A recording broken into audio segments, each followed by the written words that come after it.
Antarctic एक ऐसा continent जो कि ना कोई कंट्री है और ना ही जिसकी कोई आर्मी है और ना कोई कॉन्स्टिट्यूशन। दुनिया का सबसे बड़ा आइसोलेटेड लैंड, शायद इसके पीछे की वजह इसका क्लाइमेट है। यहाँ 300 किलोमीटर पर आवर की रफ्तार से हवाएं चलती हैं जो कि आपको अंधा कर देंगी। और तो और यहाँ साल में केवल 51 mm ही बारिश की होती है। जब भी होती है तो वो इंस्टेंटली बर्फ़ बन जाती है। आज की इस वीडियो में अपन जानेंगे एंटार्क्टिक की ब्यूटी और इस पे चल रही पॉलिटिक्स के बारे में। Antarctica, a composite portrait of a continent which has challenged man since first he could sail beyond the limits of his horizon. The Antarctic continent is surrounded by frozen seas. The south, the bottom of the world, is considerably colder than the top of the world. Missions to study the weird wonders of the amazing Antarctic. For the sum of Antarctica's secrets is but one piece in the greater puzzle that challenges man on all corners of the universe. तो Antarctica world से कटा होने के कारण काफ़ी different है। इसमें कई सारी ऐसी चीज़ें हैं जो बाकी वर्ल्ड में नहीं मिलती, जैसे अंडरग्राउंड लेक्स। एंटार्क्टिक में कई सारी जगह अंडरग्राउंड लेक्स हैं जो कि कई सारी डिफरेंट इकोसिस्टम को हेल्प करती हैं वहाँ सरवाइव करने में। ये लेक्स मोटी मोटी बर्फ़ के चादर के नीचे पाई जाती हैं। एंटार्क्टिक की सबसे बड़ी अंडरग्राउंड लेक का नाम है वोस्टोक लेक। अब आप सोच रहे होंगे ऐसा कैसे हो रहा है, तो इसका रीज़न है बर्फ़ के नीचे का हाई प्रेशर और कोर से आ रही हीट जो इन लेक्स में पानी को जमने नहीं देती। अगली शॉकिंग चीज़ जो केवल यहीं मिलती है, ब्लड वाटरफॉल। डरिए मत, इसका सिर्फ कलर ही ऐसा होता है। असल में ये ब्लड नहीं है बल्कि ज़्यादा अमाउंट में आयरन ऑक्साइड होने के कारण ये कुछ ऐसा दिख रहा है। चलिए ये सब तो ठीक है, पर अगर मैं आपसे कहूँ कि यहाँ पर साइंटिस्ट को लोंगेटेड स्कल्स भी मिले हैं, बिल्कुल वैसे ही जैसे हमें अफ्रीका और साउथ अमेरिका में भी मिलते हैं। ये स्कल ये प्रूफ कर देते हैं कि रियल में टेक्टोनिक प्लेट सेपरेट हुई थी और पहले साथ नहीं बल्कि एक ही लार्ज कॉन्टिनेंट हुआ करता था जिसका नाम था वेनेजिया। और तो और यहाँ पर साइंटिस्ट को एक माउंटेन रेंज भी मिली जिसका नाम है केम्बेट्स माउंटेन रेंज, जो कि 2700 मीटर ऊँची 1200 किलोमीटर लंबी है। पर इसके बारे में खास बात यह है कि ये 1 बिलियन साल पुरानी है। ये खास इसलिए है क्योंकि आमतौर पर कोरोजन के कारण 400 से 500 सालों में ही ये रेंजेस डिसअपीयर हो जाती है, पर ये अभी तक है। मेरा ये जगह बहुत ही खास। पर चलिए अब अपन जानते हैं इसके ऊपर चल रहे डर्टी पॉलिटिक्स के बारे में। तो कहानी की शुरुआत होती है 350 BC में, जब एरिस्टोटल कंक्लूड करते हैं कि धरती गोल है। वो ये जानते थे कि धरती के नॉर्थ में कुछ तो है, जिसे वो आर्क्टोस कहते थे, यानी एक जाइंट बियर जैसा दिखने वाली चीज़। अब जैसे कि उन्हें पता था कि धरती गोल है, तो उन्हें यह भी पता था कि अगर नॉर्थ में कुछ है तो साउथ में भी कुछ ना कुछ जरूर होगा, जिसे वो एंटार्क्टोस कहते थे, यानी opposite of आर्क्टोस।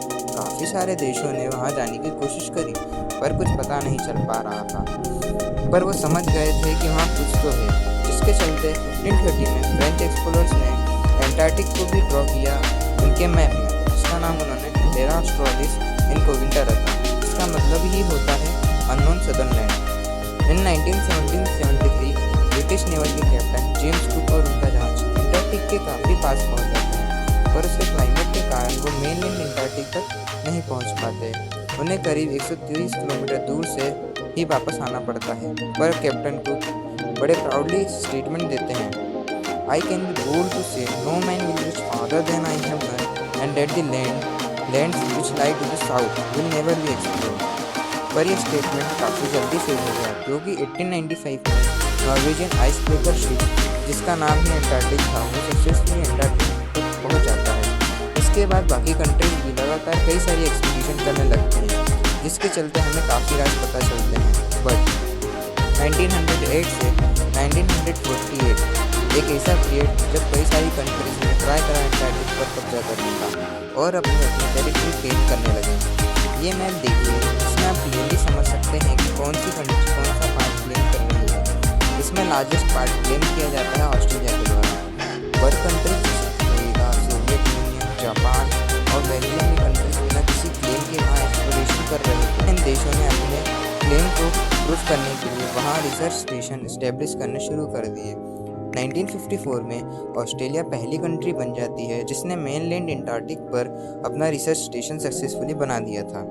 Countries child, Argentina और यूके इनके क्लेम ओवरलैप कर रहे थे, जिसके चलते ये कंट्रीज इनफाइटिंग करने लगी थी। जिसके चलते 1 दिसंबर 1959 को अंटार्कटिक ट्रीटी साइन हुई वाशिंगटन में, जिसके 3 मेन पॉइंट्स थे।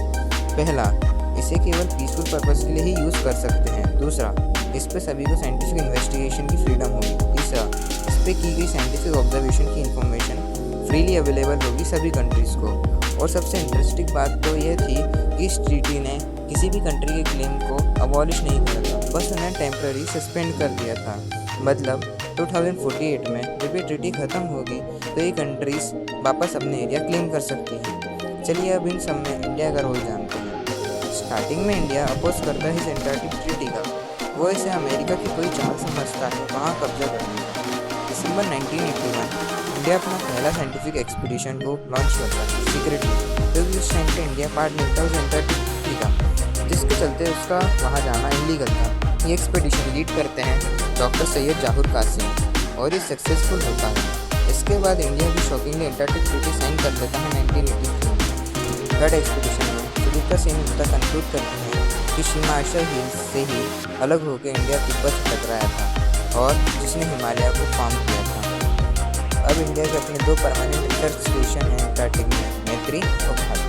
1991 में कई सारी कंट्रीज ने मैड्रिड प्रोटोकॉल साइन किया, जिसके चलते अब एनवायरमेंटल प्रोटेक्शन एक्ट के कारण ड्रिलिंग एंड माइनिंग को भी बैन कर दिया गया है अंटार्कटिक में। ये करना काफ़ी ज़रूरी था क्योंकि कई सारे तेल के प्यासे दोस्त यहाँ भी वही तबाही मचाते जो उन्होंने बाकी जगहों पे मचाई थी। लेकिन अब भी अंटार्कटिक कम्प्लीटली प्रोटेक्ट नहीं हुआ है, क्योंकि अब भी अंटार्कटिक के आसपास ओवर फिशिंग की जा रही है और कई सारे देश टूरिज्म के नाम पे वहाँ के इकोसिस्टम को एक्सप्लॉइट कर रहे हैं। मुझे लगता है कि हमें अपने नेचर के साथ खिलवाड़ नहीं करना चाहिए, क्योंकि कुछ यूनिक चीज़ यूनिक ही अच्छी लगती है। उन्हें एक्सप्लॉइट करने का मतलब नेचर की ब्यूटी को डिस्ट्रॉय करना है। वहाँ केवल साइंटिस्ट को भी जाना अलाउ होना चाहिए, ताकि कोई भी अंटार्कटिक और उसकी ब्यूटी को नुकसान ना पहुँचा सके और हमें इसके बारे में नई नई चीज़ पता चलती रहे। आप इसके बारे में क्या सोचते हैं कमेंट में बताइए और चैनल को सब्सक्राइब करना ना भूलें। धन्यवाद। Keep watching.